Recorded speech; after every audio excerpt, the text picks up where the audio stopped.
Buongiorno a tutti e benvenuti in un nuovo progetto. Prima di iniziare però ci terrei a chiedervi un feedback sull'ultimo video che riguarda questo mobile. La domanda è: vi interessa anche sentire tutti i miei discorsi sotto o un video di build nudo e crudo, quindi solo io che faccio, zitto, musichetta sotto? Fatemi sapere qua sotto nei commenti e nel sondaggio che metto qua in alto. Grazie mille. Ora torniamo a questo video. Come per l'ultima volta, qua abbiamo tutti i fogli con la lista dei tagli pannello per pannello. Dire che il lavoro di oggi è tanto tempo che ce l'ho in testa è poco, perché almeno sono 2 anni che ho in mente di fare questo progetto e per una cosa o l'altra l'ho sempre rimandato. Ve lo spiego molto semplice. Appena si entra in labo ho questo armadio a doppie ante dove all'interno ho fatto queste piccole cassettiere, diciamo, dove io tengo tutte le cose con l'etichetta e ben divise. L'idea qual è? Utilizzare tutte quelle scatole per costruire 2 tavoli per mettere sopra le attrezzature stazionarie. Tipo questo tavolo che vedete qua l'ho realizzato molto in fretta per metterci sul trappola colonna, la levigatrice occupa spazio, non è performante, quindi qua in fondo farò 2 tavoli su ruote ovviamente da posizionare, uno nell'angolo e uno a fianco, dove sopra principalmente terrò tutte quelle macchine stazionarie come può essere quella, il trapano, la mola, e più avanti farò un bello stand per mettere anche la sega nastro per metalli da tenerla in verticale. Quindi senza perdere troppo tempo prendiamo il pannello e andiamo alla combinata.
Che stanchezza! Bene, tutte le parti sono state tagliate ed etichettate in modo da non confondersi con i pezzi, e ora sto lavorando su queste 2 parti che sono rispettivamente il lato destro e il lato sinistro.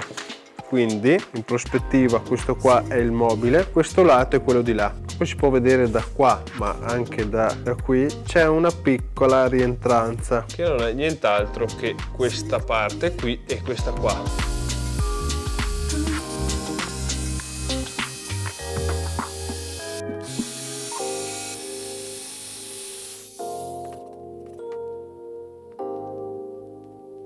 I pezzi sono tutti pronti, ora devo solo assemblare. Sono le 5, magari potrei assemblare tutti questi pezzi che ho tagliato, sempre utilizzando groppini e colla, non c'è bisogno, poi la struttura si autosostiene da sola.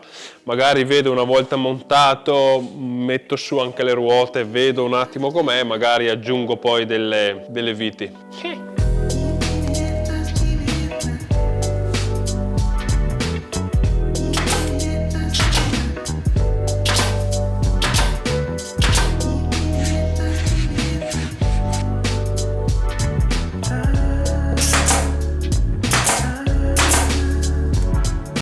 Allora qua, per fare di nuovo la stessa misura riportata per più volte, mi sono fatto un template molto semplice, distanza 310 mm, così io tra uno e l'altro appoggio, colla e si va che è una meraviglia.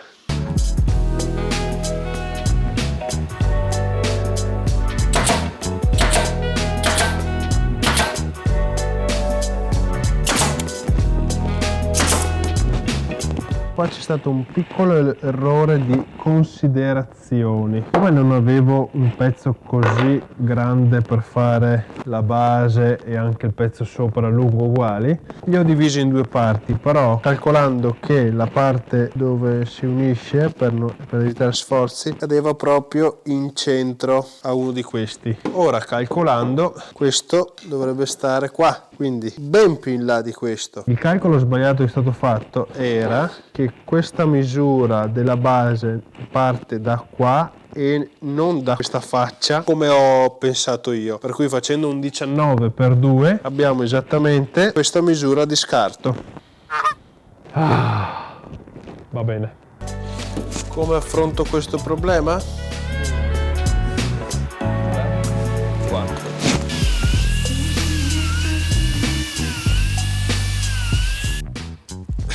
Dunque l'idea molto semplicemente È di incollare le due parti utilizzando l'unione con le lamelle.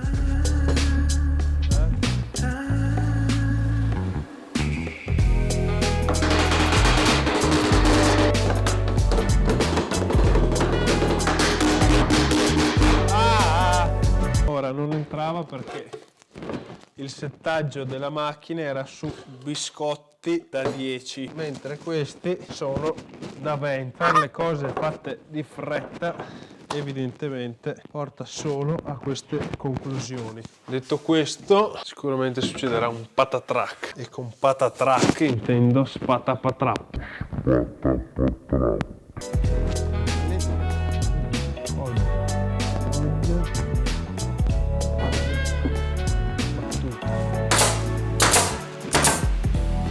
Allora, prima che questa giornata si concluda,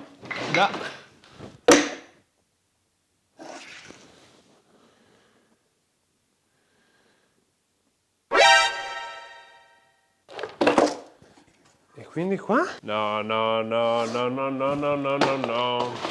non ci sto più dentro. No, non può esserci un altro errore. Allora, secondo il disegno, qua è 310 tra una e l'altra, 1, 2, 3, 5, 4 e questa è la quinta, ma perché lì è più corto adesso? No, non ci sto più dentro io, non ci sto più dentro, per cui sospendo tutto, vado avanti domani, basta.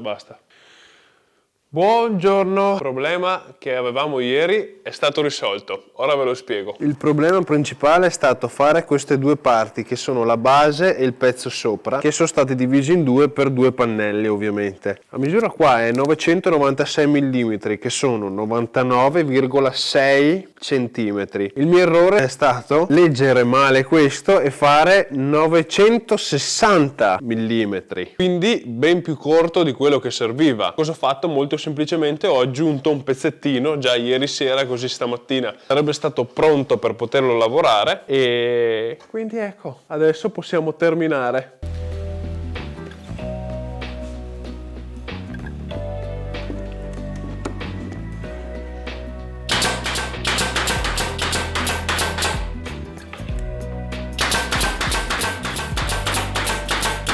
Arrivati a questo punto è quasi terminato il primo tavolo. Ora devo installare solamente i due pannelli che compongono lo schienale.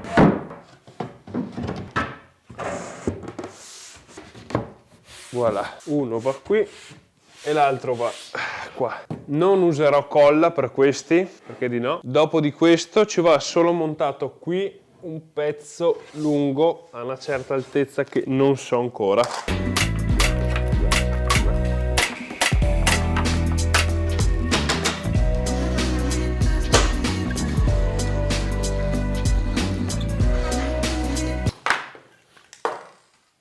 Spatapatrap.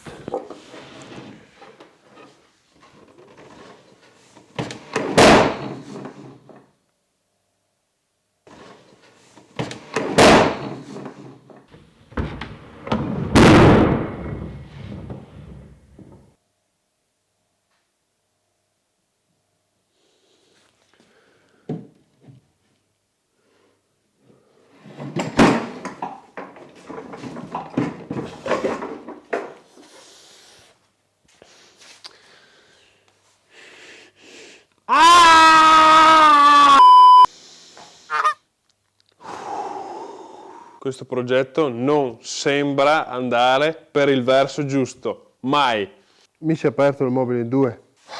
Io vi chiedo un consiglio a questo punto, voi cosa fate in queste situazioni qua? Cioè, come reagite a questi problemi? A me viene voglia di lanciare tutto dentro il camino qua, di dar fuoco a tutto. No. Se c'è una cosa che non puoi mai fare, quella cosa è mollare. Ordunque, il problema è stato risolto. Prima di tutto ho rincollato le due metà insieme, poi sono state rafforzate con un pannello qua dove c'è la giunzione, vedete qua, tac, un pannello incollato e ci ho sparato 1000 groppini, un altro sotto, oltre altre 2 ruote in centro, giusto per supportare il peso. Ora quello che manca da fare, devo tagliare 50 striscette da 270 mm, quindi 27 cm per 2 cm, quindi striscette del genere da 2 cm lunghe 27. Devo farne 50. Questo lavoro alla fine so già che ne sarò molto soddisfatto, ma a riguardarmi poi questo video e vedere quanti problemi ci sono stati,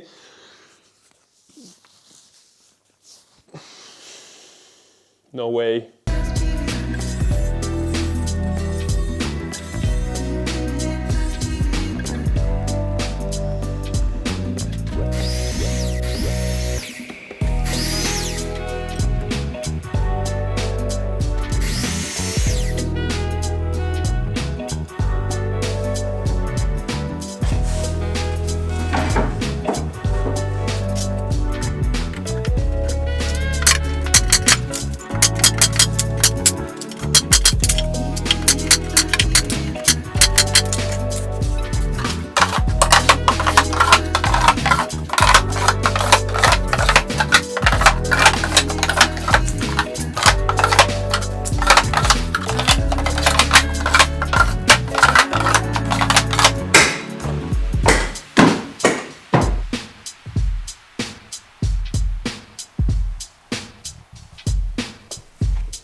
Eccoci qua. Ieri ho terminato installando tutte le guide per le varie scatolette e questo qua è il risultato. Qua sopra adesso vedete che c'è un bel piano. Questo è un top di una cucina di Ikea che avevo preso ancora tempo fa. L'idea qual è? Comunque di fissarlo da sotto e lasciarlo sporgere tanto così da poterlo utilizzare anche con quello sgabello lì, metterlo qua e star comodi. In questo modo, vedete, io posso tranquillamente sedermi qua e lavorare a qualcosa. È all'altezza giusta ed è tutto abbastanza alto. È calcolato sulle mie esigenze, ovviamente, questo tavolo. La particolarità che ho pensato qual è? Il problema all'interno dello shop è la polvere principalmente, quindi a mettere qua sopra gli elettroutensili per poi mettere una ciabatta qua o comunque sotto, volevo fare un sistema di cable management un po' più accurato. Questa parte qua sotto serve proprio a questo. Uno, fa entrare dal lato i cavi della corrente dove mettere le ciabatte.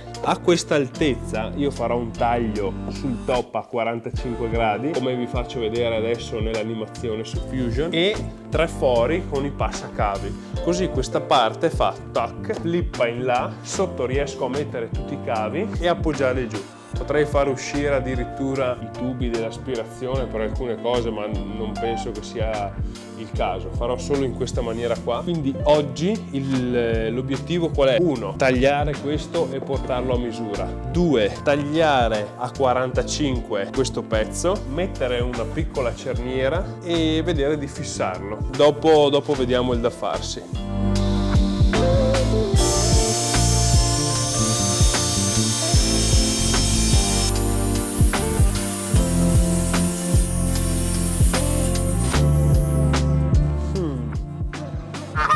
Cambio di idea, no, non farò più quel pezzo dietro che vi ho appena detto che si gira a 45 gradi, principalmente perché non penso di riuscire a fare un taglio così lungo e così dritto con questa macchina. Questo lavoro sarebbe preciso farlo con la sega da fondamento Festool ovviamente o di altre marche, ma soprattutto perché mi sono accorto che non ho mai fatto tagli a 45 gradi con la combinata, e la cosa assurda è che se io inclino, questo è a 45 gradi spaccati. Il problema è, guardate lì, se io tiro indietro il carro,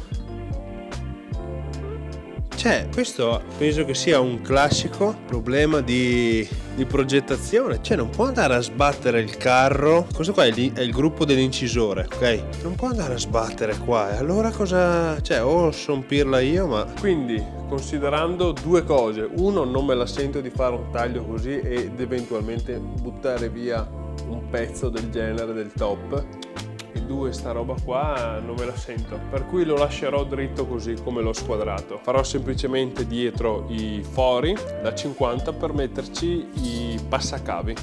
Sì, io penso che questo progetto qua sia maledetto, perché sto incontrando una quantità di imprevisti e contrattempi che non ho mai visto da nessun'altra parte. Sono veramente sconcertato. Ho appena rinunciato a fare il taglio a 45 gradi, ora dovevo fare i fori per inserire questi passacavi. Foro da 60, non ho più tazze da 60, finite, non ne ho, quindi cosa fare? Terminiamo comunque il discorso, non metto neanche questi, fisso direttamente il top lì sopra e chi si è visto si è visto.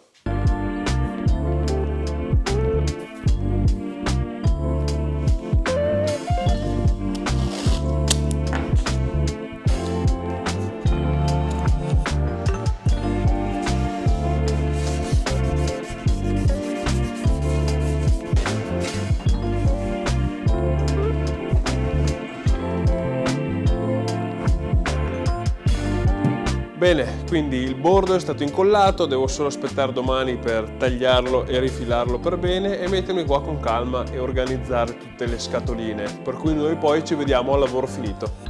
Ed eccoli qui, i due tavoli che tanto aspettavo sono finalmente pronti. Dire che mi hanno fatto penare è poco. Nel primo ho avuto una quantità di imprevisti veramente incalcolabile. Il secondo invece in mezza giornata è stato completamente terminato, avendo imparato ovviamente dagli errori passati. Quindi, senza aspettare troppo, i due tavoli, fatta anche questa. Ora, come potete vedere, qua in fondo c'è tutta questa bella parete libera, i due tavoli ben organizzati. Devo ancora terminare di mettere sopra gli attrezzi, ovviamente. Probabilmente li metterò in modo provvisorio, visto che non ho neanche ancora il passaggio per i cavi dietro. Però ragazzi, che splendore, che splendore. Anche la possibilità di mettere i tavoli uno schiena contro schiena e creare un tavolo molto grande su cui è possibile girarci attorno non è affatto una brutta idea. Diventa un tavolo ancora più dinamico che mi permette eventualmente in un laboratorio futuro, dove magari avrò più spazio di questo, di poterli unire insieme e creare un tavolo da lavoro o una postazione comunque con tutti quei cassettini lì per organizzare. E con questo nuovo sfondo alle mie spalle io vi ringrazio sempre a tutti per essere rimasti con me fino alla fine di questo video. Vi invito a lasciare un bel pollice in su e a condividere questo video se vi è stato utile e interessante. Inoltre, per chi di voi volesse contribuire alla crescita di questo canale, qua sotto in descrizione trovate un paio di link molto utili. Detto questo, io vi saluto, vi ringrazio sempre a tutti per il supporto e noi ci vediamo sempre il prima possibile in un nuovo video.